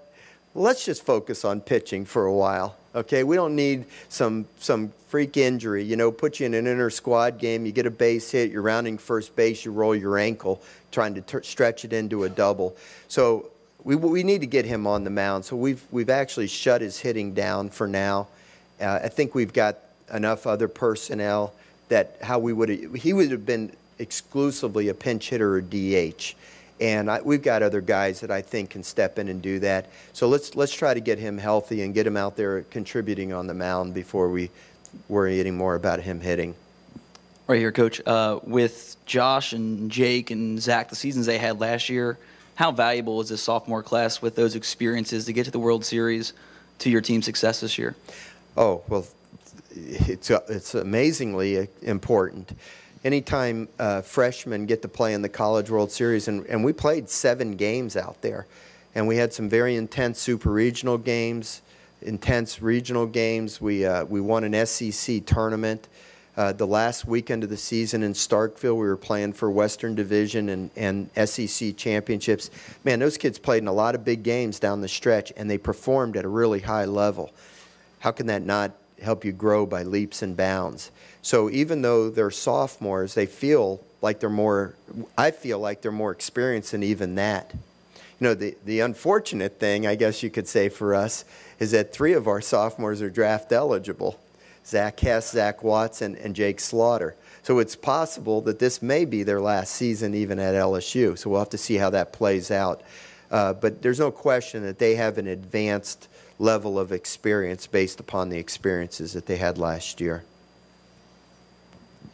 Coach, no matter what, the fans count down to the first game, and they've been doing it for a long time. But can you talk about this year, you know, starting with Notre Dame and Texas right off the bat, you know, 2 programs like that? What is that? It's a little different this year. Well, it's certainly ambitious, especially with so many first-year players. I know our fans love it. You know, they like to see us play the best teams possible. You know, of course, you know, playing the University of Notre Dame will have some special meaning to me personally, having spent 12 years coaching the program there. And those were 12 wonderful years, Jacques. I loved every second of being at Notre Dame. I've said it many, many times since I've been here. LSU was the only school in the country for which I would have left Notre Dame. And I'm happy that I did, and I can't believe I'm in my 12th year here already. I spent 12 years at Notre Dame, so this is as long as I've ever spent at one institution. Man, I was thinking about that the other day. You know, I went to our SEC baseball coaches meeting in September in Birmingham. 7 of the 14 coaches in our league have coached at their schools 2 years or less. Half of the coaches. I felt like the old man in the room. I'm not the longest tenured coach. I think I'm 4th behind Mike Bianco, Dave Van Horn, Tim Corbin, and then it's me as far as being at their school. But, you know, it seems like I just got here yesterday. And I loved my time at Notre Dame, and I was very proud of what we accomplished there. And now, you know, we went up there a couple years ago as kind of a home and away series, and now they're making the return trip here. So I'm excited about seeing the Irish and competing against them. But, you know, there's still a little bit of my, you know, emotional ties to the school, especially now because my oldest son, Nicholas, left his teaching job at Nicholls State. He's also a writer, many of you know that. And he took a job last summer at Notre Dame, and he's the academic counselor for the Notre Dame baseball team. How ironic is that? So he's actually traveling down here with the team, so I'll get to see him for the weekend, but it'll be very strange not to have him standing next to me in the dugout on the LSU side, which of course he won't be able to do. But make no mistake about it, as much as I respect Notre Dame, as much as I loved my time there, my 100% loyalty is to the Fighting Tigers and to these young men and to our staff, our university, our city, and our state. And I want to whip those guys more than I want to breathe, to be honest with you. They're the first team on our schedule, and they're going to be an outstanding team. You know, I think the way that the football game ended and the basketball game played out in Maui is a reminder to our players that Notre Dame has some really outstanding athletes at their school as well.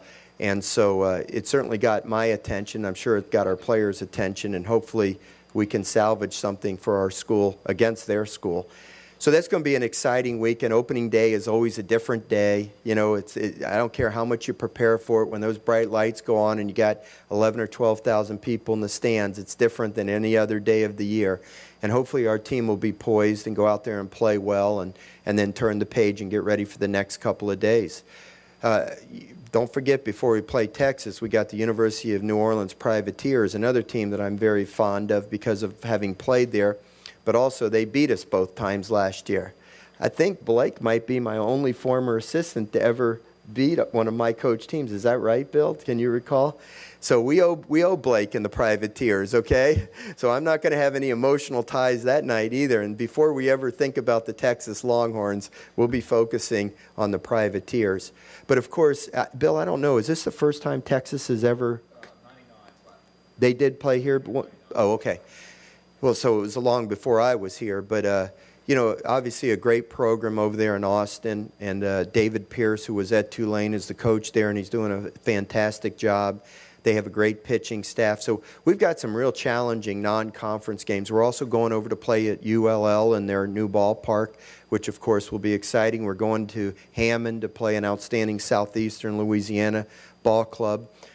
We've got the University of Hawaii come in for a 3-game series.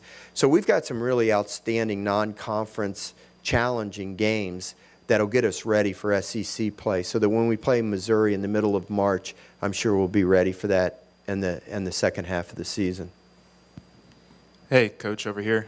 You mentioned Bryce, but where do you see Bo this season in the thick of things? Is he a DH guy, do you think, still? Or I thought Bo was really a vital guy for us in Omaha, and even before that. His hit-and-run single against Mississippi State in the 9th inning was a huge factor in us winning that first ball game after we had come back to tie the game. In Omaha, he had a big home run. He had a big single right before Papierski's home run against Oregon State. And people might forget in the first game against Florida, he had a clutch 2-out RBI single as well. And if Josh Smith had been called safe on that ball play at second base, we would have had another shot with Bo up there to see if we could tie the game right then and there.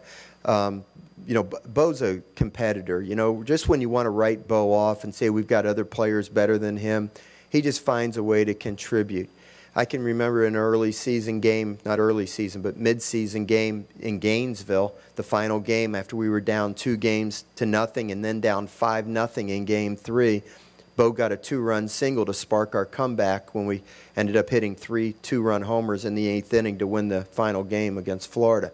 So Bo's one of those guys that just, you can't give up on him. He's just the ultimate competitor. He's going to keep battling. And so he's going to be in there on opening day. There's no doubt about that. I would guess that he'll probably be the designated hitter. And on those days that when Ed Daniels asked me about Cabrera, when I may not start Cabrera in the outfield, there's a good chance Bo will be out there in left field. There's another young guy, though, that I'm really excited about by the name of Nick Webb, left-handed hitter out of Turlings High School in Lafayette. And he's going to give Bo a push for some at-bats, you know, either at the DH or potentially in left field when Cabrera is pitching. So I feel like we've got some really good players waiting in the wings, but, you know, I'll never give up on Bo Jordan. I learned that lesson. With what they brought in production and vocal leadership, do you see replacing your middle infielders as an equivalent or greater challenge to replacing your pitching rotation? No, I don't think it's as great a challenge. Pitching is everything. You know, the guy that coined the phrase that pitching is 90% of the game, boy, he underestimated by a wide margin. We need to be able to be solid on the mound, and that's the biggest concern I have going into the year. Concern only because we haven't seen him do it yet. It's my concern every year, even with veteran guys. But I'm ultra confident in Josh Smith's ability to take over at shortstop. And I do believe that Brant Broussard and Hal Hughes give us able bodies to be able to go out there and play well. Now, Cole Freeman brought a factor to our team with his speed that, you know, who will ever forget his mad dash on that post-rally balloon play against Florida State. Well, no, rally beach ball, excuse me, I said balloon. The post-rally beach ball play when the guy overran the ball, threw it in, got away, and Freeman dashed for home. I mean, it takes a unique guy with you know, speed to be able to do a play like that. I don't know if anybody's going to have that. And Kramer was one of those guys, you know, that had the it factor. He just found a way to beat you in so many different ways. And I love them both dearly, and I think they were both great players here.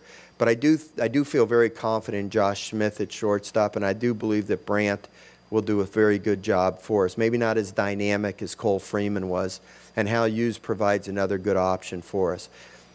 If our pitching pitches the way that they can, or like we hope they will, then I think our double play combination will be just fine.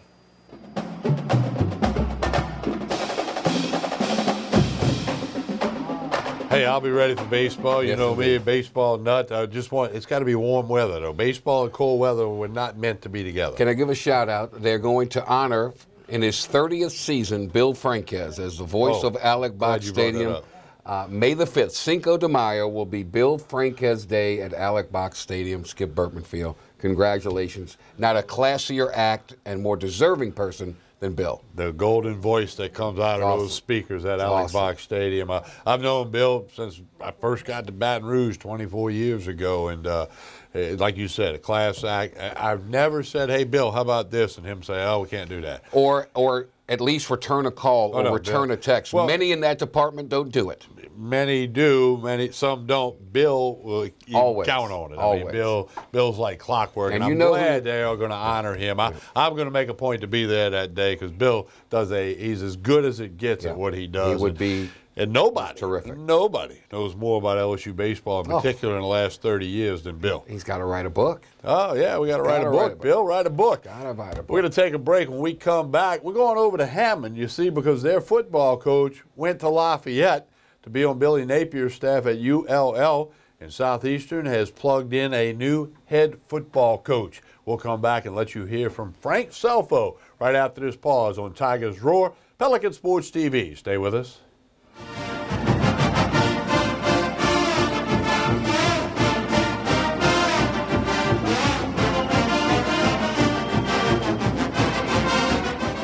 Hello, hola, 你好. Experience what the Baton Rouge International School can offer your children. Now welcoming displaced students for short and long-term stability. I knew I could get myself out of this. I just needed some hope and some help.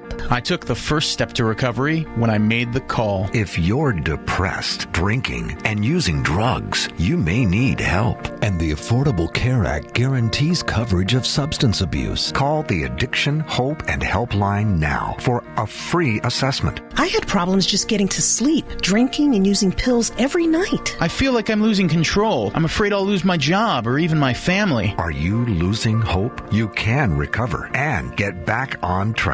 Call now for hope and help with proven, gentle recovery programs. I never thought that I could be somebody who didn't drink and use drugs. I have something to hold on to for strength. I'm in recovery, getting the help I need. Call the Addiction, Hope, and Helpline now for a free assessment with someone who cares. Call 800-383-8177. 800-383-8177.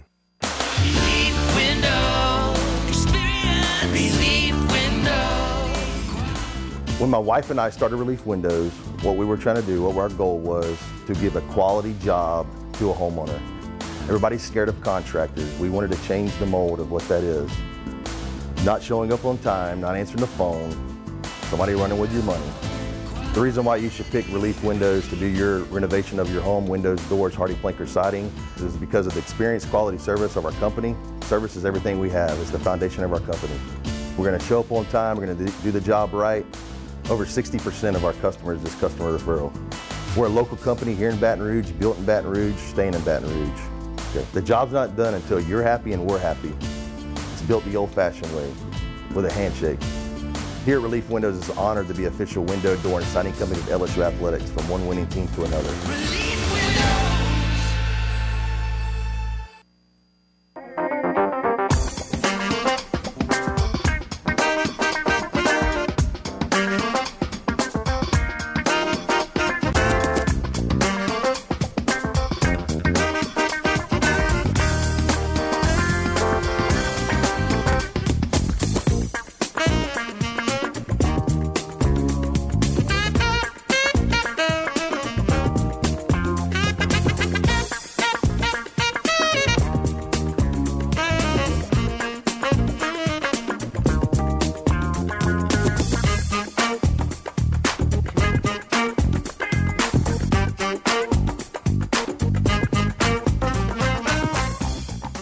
Acord Eye Clinic Vision Source is located on Perkins Road in Baton Rouge, offering full-service optical and lab work.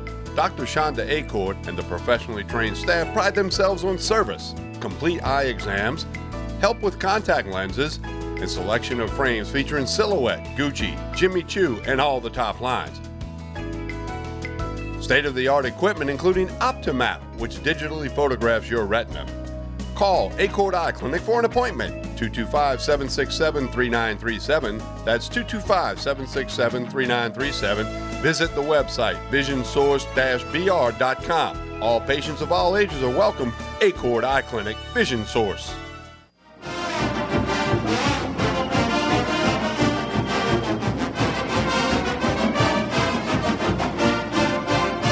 He's originally from Abbeville, Louisiana. He's coached at the high school level, the collegiate level, the NFL level. Tulane head coach at one time, right? No, his brother was. He was on his brother's that's staff. Right. That's right. And I played against Frank in college baseball. He was an outstanding catcher for Louisiana Monroe. In fact, one of my teammates sent a clip. He hit 2 home runs to beat us in the second game of doubleheader off of your old classmate, David Birch.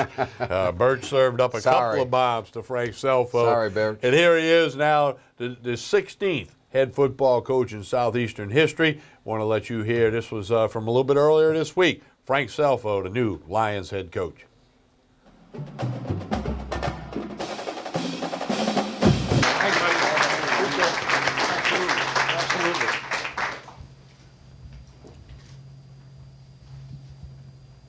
guys got a lot of microphones up here, man.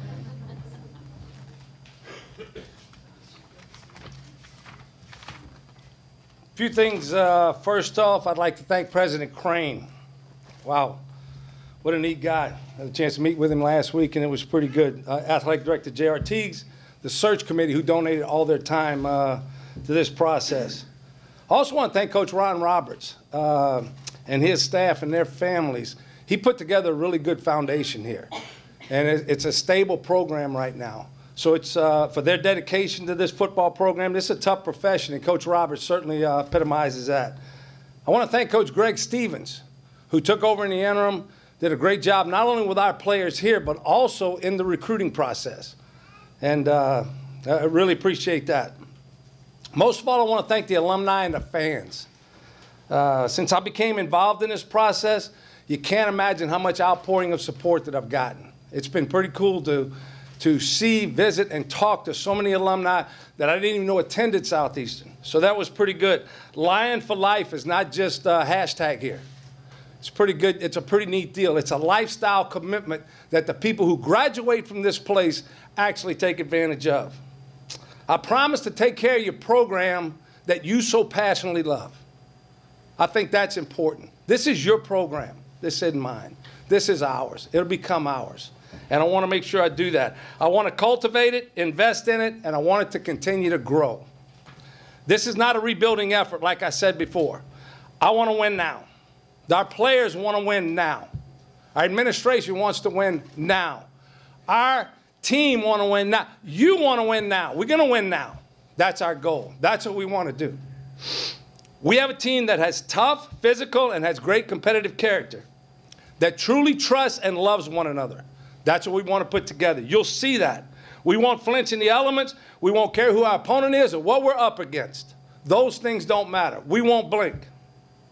Our preparation will allow us to have success. I want you to say after all of our games proudly, that's my team. Those are the guys that I'm here to support. Every play, every game, it's not going to go our way. We know that. You guys know that. You've been around this game long enough. But I also know this, at the end of the day, I want you to look out there and be proud of those guys. That's what we want to be. That's what we want to establish here and make sure we maintain what's been going on. I was born and raised in this state, whole life. My dad, born in Bogalusa, raised in Bogalusa, coached high school football. Mom, born in Lafayette, raised there, high school math teacher. Was born and bred in me, this state of Louisiana. There's enough good football players in this state, and we will start our recruiting efforts here. We want to keep what's in our backyard in our backyard. We want it to stay here. We don't want it to leave and go play against it somewhere else. It's important for us. I've either coached or recruited this state my entire life, so I know what's here, and I know how valuable that resource is for this university. It's important for us. For you fans, we need you, man. We want you. We covet you. The money, right? We posit the positive energy each and every day from you. Social media directly influences us. We know that. It directly influences the way we think, the way we act, our opinions, all those things. This is what we need from you. We need you to talk in positive terms about our guys. We need you to tweet in positive terms about our guys. We need you to text, post in positive terms about our guys. Just think how much impact you can have on somebody by being positive, by believing in them. Believe in these guys and see what you can do to take advantage of the thing that you cherish the most, which is this football team and this university and this program. Just think how you can impact that. To our players, together we will follow a path to success.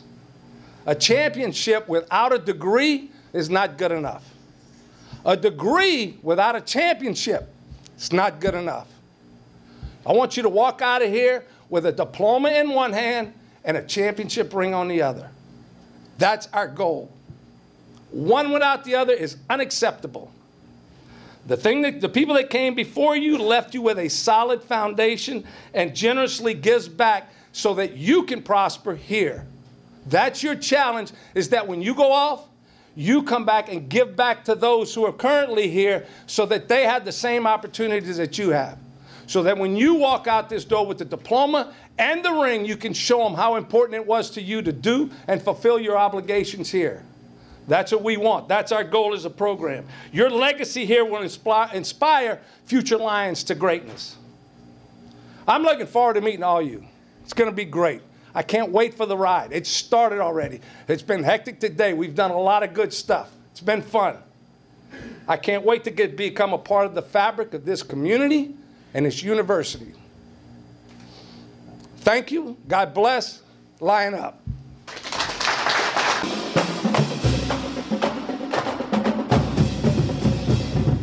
He can create some interest in Strawberry Stadium. Need to get some butts in the seats over there. Tell you who's putting some butts in the seats, Nikki Fargas. A big win over Tennessee for the Lady Tigers. Here's some comments from Coach Fargas and a handful of her players as she's got that Lady Tiger basketball team going pretty well. Here's Coach Fargas.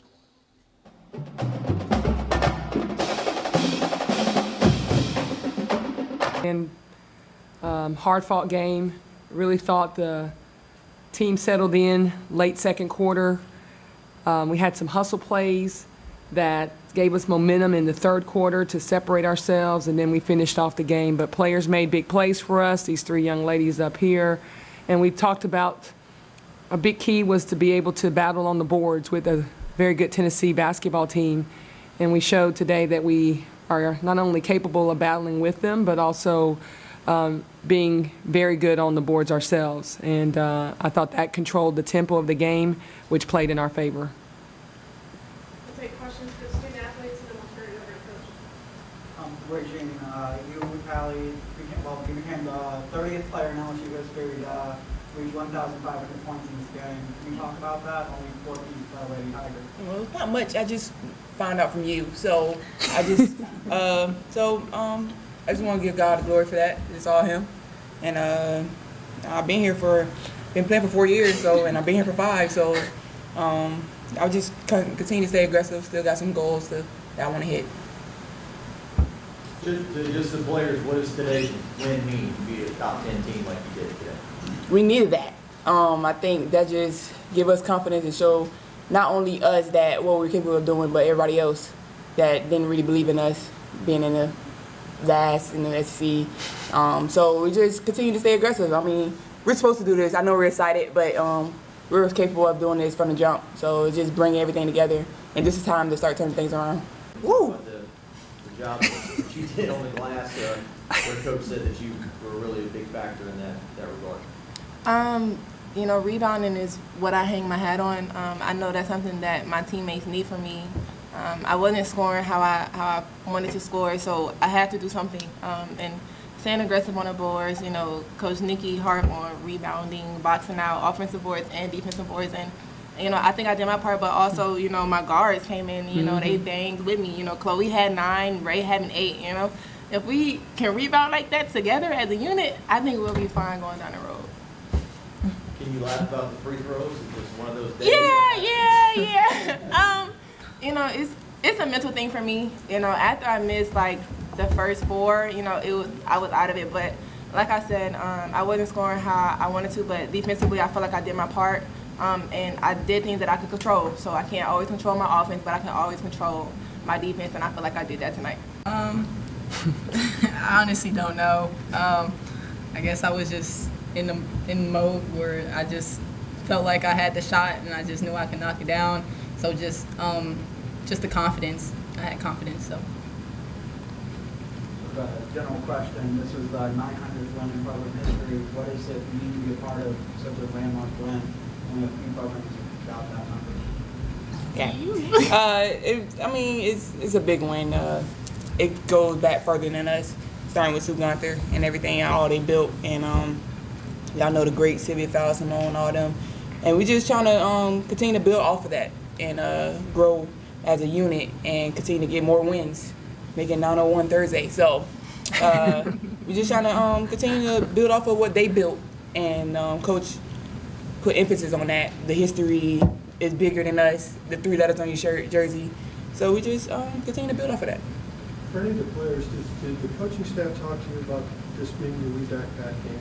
If so, how much did they talk about that? We knew about Pat Summitt and the importance she is to the game, and pretty much we wouldn't be here in this position without her. And I know Coach Nikki, all of them played under her and played with her or coached with her, and they bring it to us as well, and they show us as well that it's bigger than us. We're playing something that's bigger than us, and a lot of people look up to us, and we have an impact on so many kids and people in general. So, yeah, just put a lot of emphasis on who Pat Summitt is and how much this game means us. Like one possession where you got like 4 or 5 rebounds as a team, and finally got the basket. Just start with the overall effort.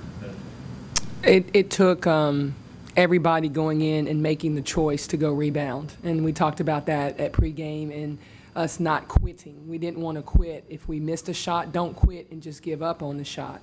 And I thought our team battled and played hard. We played like we were the underdog team, and we don't mind that role. I like the fact that we were scrappy and we're undersized.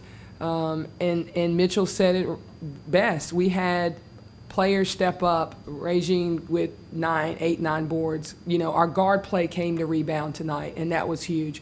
I think the other thing that we did a good job of that allowed us to be in position to rebound is our shot selection was a lot better. So our offensive, when we knew that shot was coming off, our offensive rebounding was better. We did some things to try to pull their size away from the basket. We ran some high ball screen action.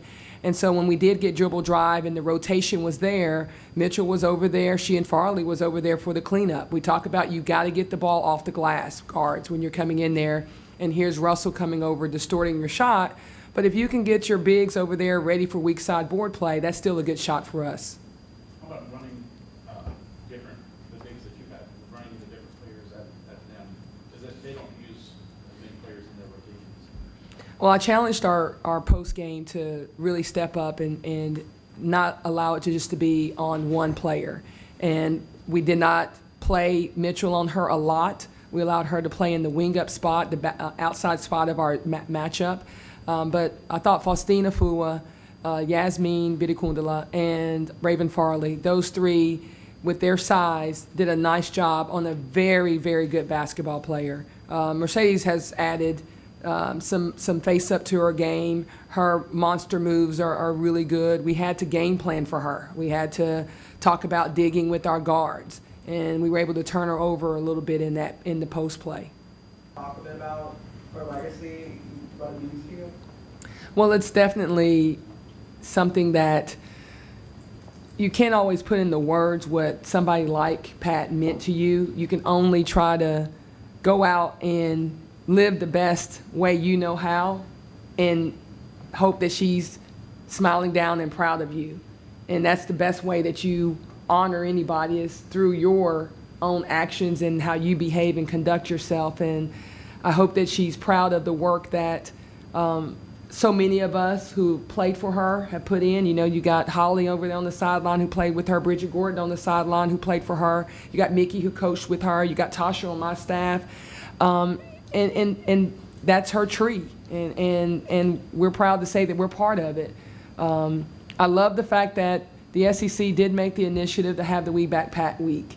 And that's huge for them to do so. And all the coaches to agree to recognize it as well. And we're going to continue this fight. It's not over. And just like she battled on the court and battled for, you battle for rebounds and you battle for loose balls and things like that, there are people actually battling just to get up every day and just remember to, brush your teeth or what have you, or make coffee. So we're going to keep this battle going for her.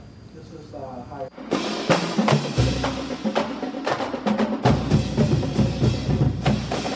All right, as we put a wrap on this week's edition of Tigers Roar, it's Super Bowl 52. It's a 5:30 kickoff in Minneapolis if you're heading out, heading somewhere or whatever.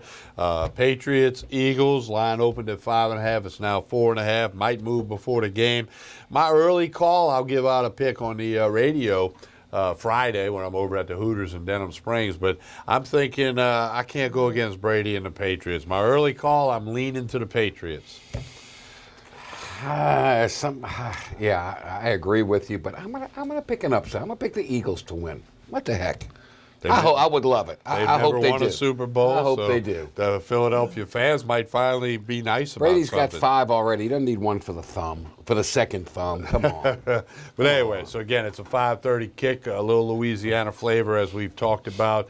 So enjoy Super Bowl 52. Be curious to see what the TV ratings are. Justin Timberlake, baby. The ratings have come down in the regular season for a variety of reasons. We'll be curious to see how the ratings are for the Super Bowl compared to last year's Super Bowl or other Super Bowls. Yeah, it's true. We'll see. Fox signs a 5-year deal for Thursday Night Football with the NFL. We're talking about getting rid of Thursday Night Football for safety purposes. Money. 5-year deal. Fox will do Thursday Night Football. How much did they going pay? For? A bunch. A lot. A bunch. It's like $5 billion or A something. bunch. No, it's a whole heck of a lot to have the owners the are never Thursday night games. Owners will never turn that down, ever.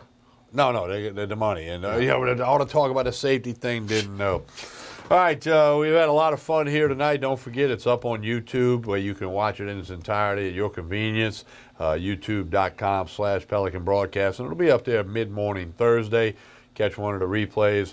We want to thank Mike Scarborough, TigerBait.com, for joining us as he's been doing for quite some time. And don't forget to like us on Facebook. Facebook page is Pelican Broadcasting. Twitter account is @Pelican Sports.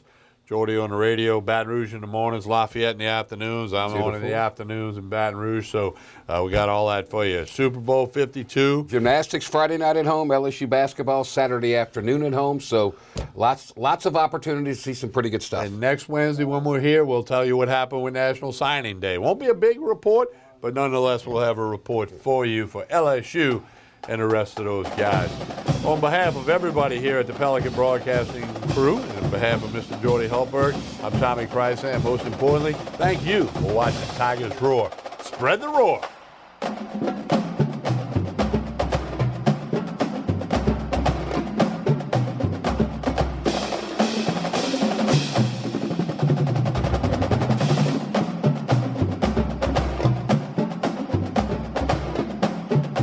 This is an important announcement. If you're between 50 and 85 and worried about your loved ones, you can still get affordable life insurance for peace of mind. My life insurance coverage is guaranteed, and I was not required to get a medical exam. I had high blood pressure and diabetes, and I got my coverage with one telephone call. No exam necessary. I'm a smoker, and I wanted to take care of my family. I called to get my life insurance and my affairs in order. I wanted to do the right thing. Call Final Expense No Exam Insurance. Your rates are guaranteed and will never increase. I called and learned that this insurance cannot be canceled even if you get sick or gain weight. And there are no restrictions on how my beneficiaries use the money when I'm gone. Approval was easy and the price was right. I wanted to do this for my children. Call 800-654-9927, 800-654-9927. 6, 5, 4, 3. I'm back. Roger Cador here. Come watch Clarence Bugs and I as we team up to bring up all of the positive things taking place at Southern University in the state of Louisiana. It can all be seen on the Pelican Sports. That's the best one. That's it. That's a wrap. That's a wrap. That's the best one.